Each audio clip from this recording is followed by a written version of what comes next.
Should we talk about Dick Cheney? Oh, that's that length.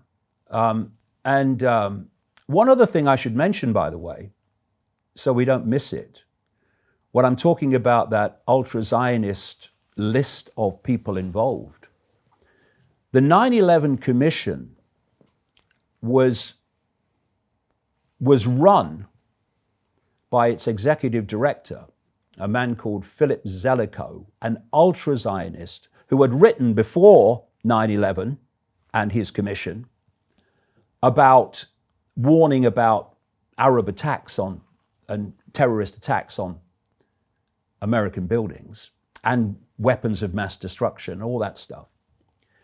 He ran the show, and as I show in the book with sources, he and another guy wrote the final report of the 9/11 Commission, or laid it out, including headings and subheadings and all that stuff, before the commission had even first met. And the chairman of the commission, a guy called Thomas Keane, actually said publicly that the 9/11 Commission was set up to fail. Let's look at the background.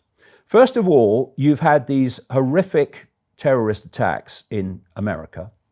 Again, as with the buildings, what you want, surely, if you care, is the biggest, most painstaking investigation in American history.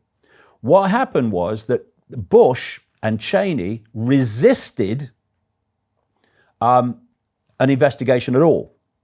And then public pressure came, and he made the head of the investigation Henry Kissinger, right? Henry Kissinger, ultra Zionist, who, well, basically, I mean, it's like putting the poacher in charge of investigating poaching. Basically, I mean, it's the last person you would put in charge of that, and the public reaction responded in the same way. This is ridiculous. So Bush and Cheney and Kissinger stood down.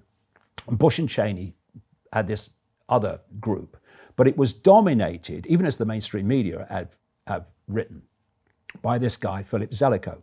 Not only was an ultra-Zionist connected to the same network I'm talking about, but he was also a big-time Bush administration insider. He actually wrote a book with Condoleezza Rice, the Secretary of State at the time of 9/11.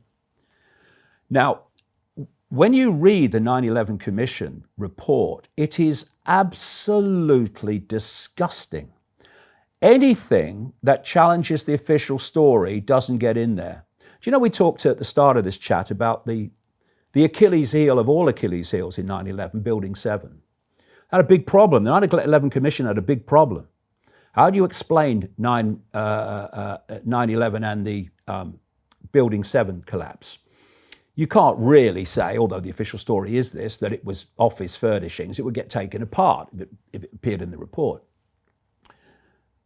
They never mentioned it.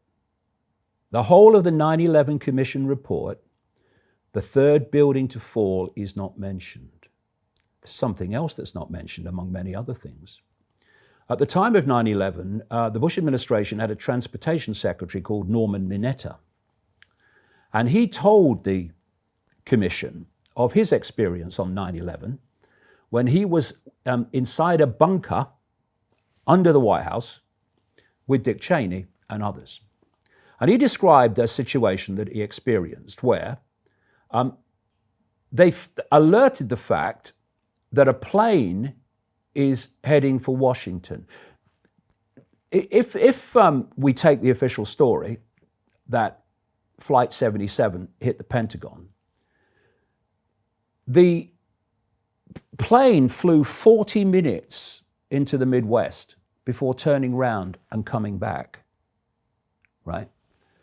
And only at the last minute was there any acknowledgement that there was a plane heading for the Pentagon officially. If you are a professional hijacker, what these people were supposed to be, what a joke, you know the NORAD reaction times to hijackings. You're going to take that plane off from Washington Dulles and you're going to head for the Pentagon because you know you haven't got much time.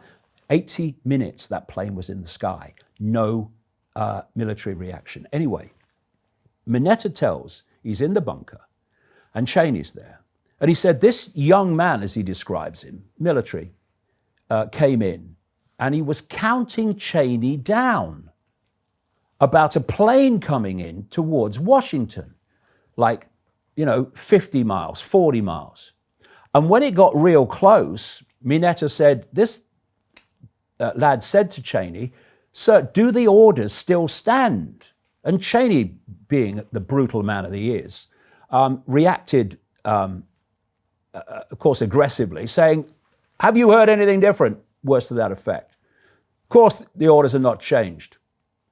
And then the Pentagon was, quote, hit. So the orders were clearly not to take the plane down, shoot the plane down. Not there was anyone up there to do it anyway. The orders were clearly not to take the plane down. So this story is told to the commission by the transportation secretary in the Bush administration. Never got in to the 9/11 report because it's a total scam to stop the truth coming out. Everywhere you look, Brian, it's a joke.